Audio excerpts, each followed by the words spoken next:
A movement in the trees behind Ronan made Haggard raise his bow again. But it was only a second centaur, black-haired and bodied, and wilder looking than Ronan. "Hello, Bane," said Haggard. "All right?" "Good evening, Haggard. I hope you are well." "Well enough. Look, I've just been asking Ronan, have you seen anything odd here lately? There's a unicorn been injured. Would you know anything about that?" Bane walked over to stand next to Ronan, and he looked skyward. "Mars is brighter tonight," he said simply. "We've heard," said Haggard grumpily. "Well, if either of you do see anything, let me know, won't you? We'll be off then." Harry and Hermione followed him out of the clearing, staring over their shoulders at Ronan and Bane until the trees blocked their view. "Never," said Haggard irritably, "try and get a straight answer out of a centaur. Ruddy stargazers. Not interested in anything closer in the moon." "Are there many of them in here?" said Hermione. "Oh, a fair few. Keep themselves to themselves mostly, but they're good enough about turning up if we ever want a word. They're deep, mind centaurs. They know things, just don't let on much." "Do you think that was a centaur we heard earlier?" said Harry. "Did that sound like hooves to you?" "Nah, if you ask me. That's what's been killing the unicorns. Never heard anything like it before." They walked on through the dense, dark trees. Harry kept looking nervously over his shoulder. He had a nasty feeling they were being watched. He was very glad they had Haggard and his crossbow with them. They had just passed a bend in the path when Hermione grabbed Haggard's arm. "Haggard, look! Red sparks! The others are in trouble!" "You two wait here," Haggard shouted. "Stay on the path. I'll come back for you." They heard him crashing through the undergrowth and stood looking at each other, very scared. And they couldn't hear anything but rustling leaves around them. "You don't think they've been hurt, do you?" whispered Hermione. "I don't care if Malfoy has. But if it's something Scott Neville, it's our fault. He's here in the first place." The minutes dragged by. Their ears seemed sharper than usual. Harry seemed to be picking up every sigh of the wind, every cracking twig. What was going on? Where were the others? At last, a great crunching noise announced Hagrid's return. Malfoy, Neville, and Fang were with them. Haggard was fuming. Malfoy, it seemed, had sneaked up behind Neville and grabbed him as a joke. Neville had panicked and sent up the sparks. "We'll be lucky to catch anything now, with the racket you two are making." "Right, we're changing groups. Neville, you stay with me and Hermione. Harry, you go with Fang and this idiot." "I'm sorry," Haggard added and whispered to Harry. "But he'll have a harder time frightening you, and we gotta get this done." So Harry set off into the heart of the forest with Malfoy and Fang. They walked for nearly half an hour, deeper and deeper into the forest, until the path became almost impossible to follow because the trees were so thick. Harry thought the blood seemed to be getting thicker. There were splashes on the roots of the trees, as though the poor centaur had been thrashing about in pain close by. Harry could see a clearing ahead, through the tangled branches of an ancient oak. "Look," he murmured, holding out his arm to stop Malfoy. Something bright white was gleaming on the ground. They inched closer. It was a unicorn, all right, and it was dead.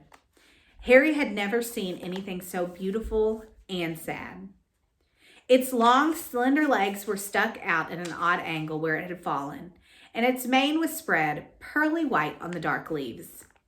Harry had taken one step towards it when a slithering sound made him freeze where he stood.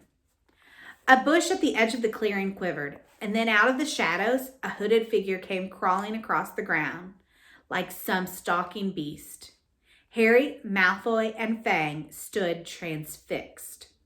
The cloaked figure reached the unicorn, lowered its head over the wounded animal's side, and began to drink its blood. "Arg!" Malfoy let out a terrible scream and bolted. So did Fang. The hooded figure raised its head and looked right at Harry. Unicorn blood was dribbling down its front. It got to its feet and came swiftly towards Harry. He couldn't move for fear.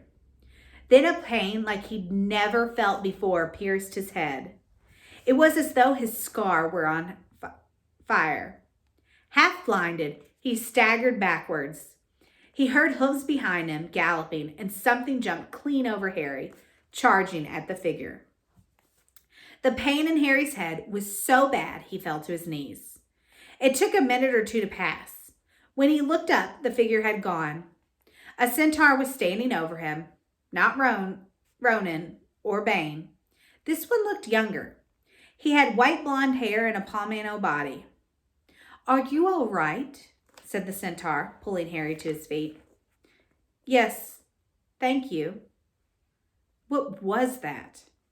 The centaur didn't answer. He had astonishing blue eyes, like pale sapphires.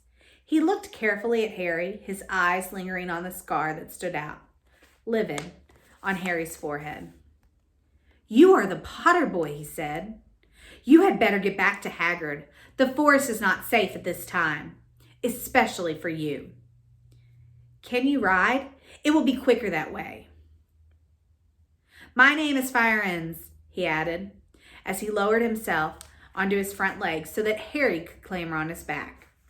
There was suddenly a sound of more galloping from the other side of the clearing. Ronan and Bane came bursting through the trees, their flanks heavy and sweaty. "Fireends," Bane thundered. "What are you doing? You have a human on your back. Have you no shame? Are you a common mule?" "Do you realize who this is?" said Fireends. "This is the Potter boy. The quicker he leaves the forest, the better." "What have you been telling him?" growled Bane. "Remember, Fireends, we are sworn not to set ourselves against the heavens. Have we not read what is to come in the movement of the planets?" Ronan pawed the ground nervously.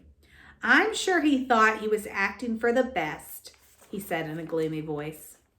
Bane kicked his legs back in anger. "For the best? What is that to do with us? Centaurs are centered with what has been foretold. It is not our business to run around like donkeys after stray humans in our forest."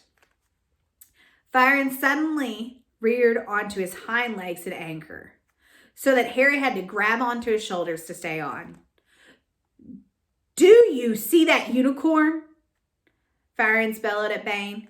"Do you not understand why it was killed? Or have the planets not let you in on the secret? I set myself against what is lurking in the forest, Bane. Yes, with humans alongside me if I must." And Fireends whisked around, with Harry clutching on as best he could. They plunged off into the trees, leaving Ronan and Bane behind them. Harry didn't have a clue what was going on. "Why is Bane so angry?" he asked. "What was that thing you saved me from anyway?" Fireends slowed to a walk and warned Harry to keep his head bowed in case of low-hanging branches, but did not answer Harry's question. They made their way through the trees in silence for so long that Harry thought that he didn't want to talk to him anymore. They were passing through a particularly dense patch of trees, however, when Fireends suddenly stopped. "Harry Potter, do you know what unicorn blood is used for?" "No," said Harry, startled by the odd question. "We've only used a horn and a tail hair in potions." "That is because it is a monstrous thing to slay a unicorn," said Fireends.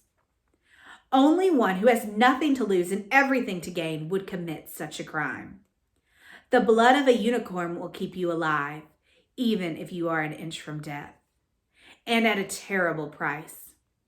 You have slain something pure and defenseless to save yourself, and you will have but a half-life, a cursed life, from the moment the blood touches your lips." Harry stared at the back of his head, which was dappled silver in the moonlight. "But who'd be that desperate?" he wondered out loud. "If you're going to be cursed forever, death's better, isn't it?" "It is, unless all you need to stay alive long enough to drink something else," Something that will bring you back to full strength and power. Something that meant you can never die. Mr. Potter, do you know what is hidden in the school at this very moment? The Sorcerer's Stone, of course. The elixir of life. But I don't understand who.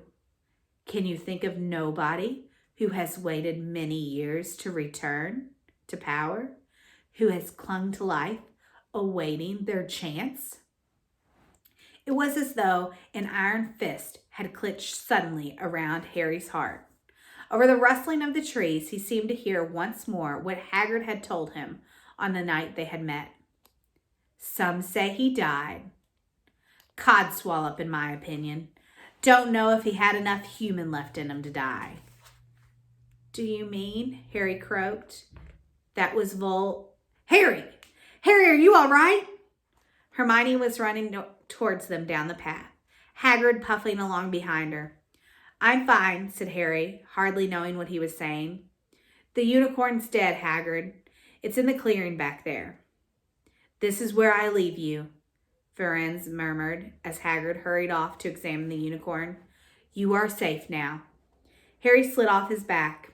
Good luck, Harry Potter, said Firenze. The planets have been read wrongly before now, even by centaurs. I hope this is one of those times. He turned and cantered back into the depths of the forest, leaving Harry shivering behind him. Ron had fallen asleep in the dark common room, waiting for them to return. He shouted something about Quidditch fouls when Harry roughly shook him awake. In a matter of seconds, though, he was wide-eyed as Harry began to tell him and Hermione what had happened in the forest. Harry couldn't sit down. He paced up and down in front of the fire. He was still shaking. Snape wants the stone for Voldemort. And Voldemort's waiting in the forest. And all this time we thought Snape just wanted to get rich. Stop saying his name, said Ron in a terrified whisper as he thought Voldemort could hear them.